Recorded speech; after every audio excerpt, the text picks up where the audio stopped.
কড়া জালের ঘি ভালো না হালকা জালের ঘি ভালো? দানাদার ঘি ভালো না দানা ছাড়া ঘি ভালো?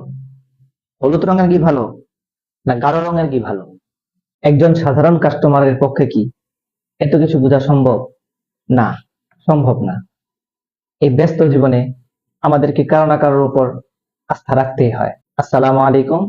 স্বাদের বাজারের পক্ষ থেকে আমি হাফেজ মাওলানা আরাফাত হুসাইন। গত 3 বছর যাবৎ আমার নিজের তত্ত্বাবধানে দক্ষ কারিগর দ্বারা স্বল্প পরিসরে এই কড়া জালের দানাদার ঘি তৈরি করে সেবা দিয়ে আসছি। এখনো পর্যন্ত যারা এই ঘি নিয়েছেন, আলহামদুলিল্লাহ, তারা সকলেই সন্তুষ্ট এবং নিয়মিত অর্ডার দিচ্ছেন। সেই আত্মবিশ্বাস থেকে আপনাদের বলছি, আমাদের স্বাদের বাজারের কড়া জালের দানাদার ঘি নিয়ে কথা দিচ্ছি, ইনশাল্লাহ আপনি ঠকবেন না।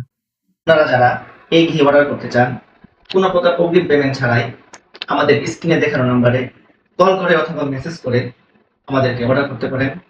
আমরা আপনাদের ঠিকানায় পৌঁছে দেব ইনশাআল্লাহ। আমাদের এই ঘি হাতে পাওয়ার পর ডেলিভারি ম্যান থাকা অবস্থায় আমার অনুরোধ থাকবে, ঠিক এইভাবে গ্রান নিয়ে, যদি সম্ভব হয় এইভাবে একটু খেয়ে, যদি আপনার কাছে দানা, গ্রান এবং স্বাদ ভালো লাগে তবে আপনি পেমেন্ট করবেন, অন্যথায় রিটার্ন করে দেবেন। সবাই ভালো থাকুন, সুস্থ থাকুন, স্বাদের বাজারের পাশেই থাকুন। আসসালামু আলাইকুম ওয়া রাহমাতুল্লাহি ওয়া বারাকাতুহু।